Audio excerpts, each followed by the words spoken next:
Předávám. Halo! Halo! Hola! Dobrý den, pane. Vy jste přítel mého muže? Já jsem Žakuj. S tou ztrátou paměti je to pravda nebo kachna? Co se stalo? Kachna. Aha, kachna se loví.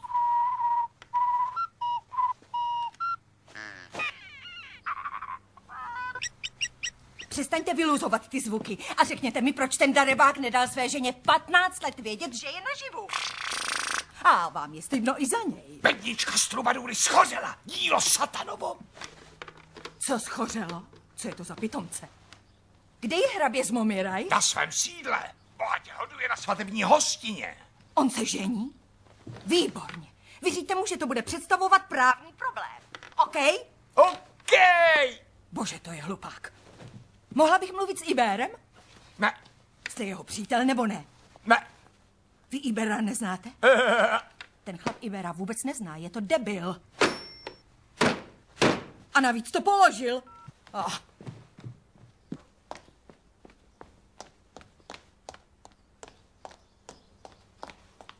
Filipíno, otec je naživu. Opravdu.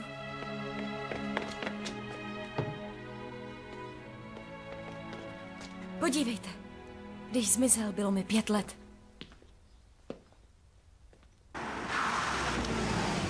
Beatrice, nemohla jsem ten váš dům ani najít. Ještě Je tu tohle. Iber?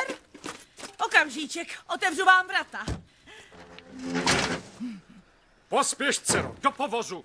Honem, Godfrey, schovejte se, je tady Kora, žena bratrance Ibera, ať vás tu nevidí. Tak to ne, Ibere. Schováváš se 10 let, ale teď už mi neutečeš. To je tatínek. Ano, změnil se. Skoro bych tě nepoznala. Příšerně si zestárl. Ani tebe život neušetřil, paní. Nejsem si jist, jestli tě poznávám. Tak hrubě neurvalý snad můžeš být. Jenom ty. Ženštině musíme vyříznout jazyk. Prosím? Ticho, hňupe. Tatínku. Neobejmeš svou dceru? To je tvá dceruška, pěkná parchantka. Iber si nic nepamatuje, musíš s ní mít trpělivost. Tohle je Filipína, ona je tvoje dcera, máš ji s Korou, Kora je tvoje žena. Má Lipína, rád jsem na tě popatřil. Mé potomstvo je půvabné, jak raní rosa. Tolik jsem na tebe čekala. Pořád jsi byl na Borneu? Parchantka není z manželského lože, musí do kláštera. Co to říká? Co je to za chlapa? S vámi jsem telefonovala. Ovšem, je to on. Jako obvykle jsou tvoji kamarádi debilové. Debilové. Filipína je přece tvoje dítě. Takže doufám, že jí přijdeš na svatbu. To nemůže, ne, vyloučeno. Nemohu se trvat, paní. Můj osud čeká, musím vás zanechat. Běda, jak tu nerad opouštím tu parchantku. Prosím tě, otče. Tvá žádost mi kalí krev, panno. Leč nemohu ti vyhovět. Duše s tebou se trvá. Však tělu odejti nutí. Na neštěstí je to tak, no. Pojď, Filipíno. Tvůj otec je darebák. Zklamal si mě. Mě už toho zklamalo, pojďte.